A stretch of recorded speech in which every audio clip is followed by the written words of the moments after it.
ladies and gentlemen, damos aquí un flashback en plan cinematográfico a los años 30, porque viene Clara, pues para relatarnos las aventuras y desventuras de un insumiso, bueno, en nuestra guerra civil, porque esa es la versión de Lili Marlene. Un aplauso por Clara Bowie.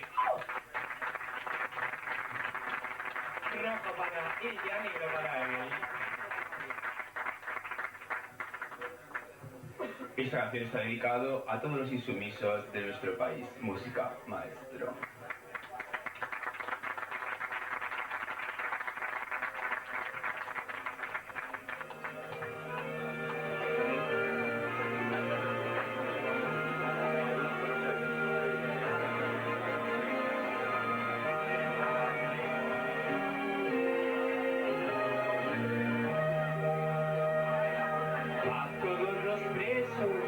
Por insumisión, esta dedicada famosa canción sobre nuestra guerra civil, que un arlequín fue al paredón y fue por preferir la rosa al mosquitón.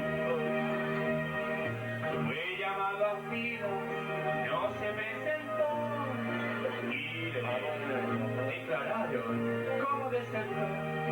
Le detuvieron cuando él cantaba en un cabaret como Lili Marlene, como Lili Marlene.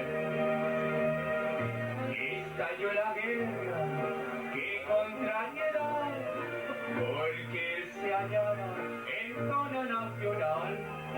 Su insumisión fue radical, la humillación de más brutal. ¿A quién puede importar? ¿Quién le reclamará? El acusado de alta traición, el que al enemigo pasó información, que por villano e inmoral mañana le fusilarán. Él es Lili Marlene, no es hombre mío. Acabó la guerra, qué contrariedad, todos esperaban